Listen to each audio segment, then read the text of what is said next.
কিছু দিয়ে দিলাম। এগুলো সেমাইয়ের জন্য দুধ গরম করে নিচ্ছি।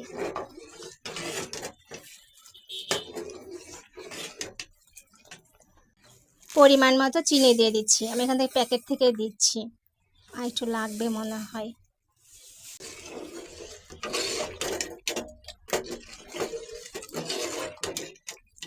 নিজেদের খাওয়ার জন্য বাসায় সেমাই রান্না করলাম। আমি সেমাই তো অনেকভাবে রান্না করে, আমি সিম্পল সেমাই রান্না করলাম, শুধু দুধ গরম করে এর মধ্যে লাচ্চা সেমাই দিয়ে দিলাম।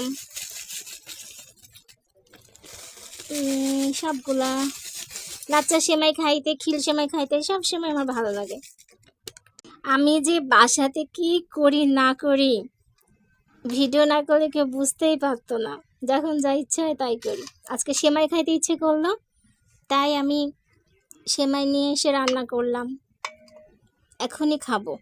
আর ঝোল সেমাই আমার খুব ভালো লাগে, দুধ বেশি থাকবে আর সেমাই থাকবে অল্প, এরকম সেমাই আমার অনেক ভালো লাগে খেতে। এই দেখো, এক বাটি সেমাই নিয়ে নিয়েছি খাওয়ার জন্য। এইভাবে দুধের মধ্যে সেমাইটা ডুবে থাকবে, আমার খুব ভালো লাগে এরকম।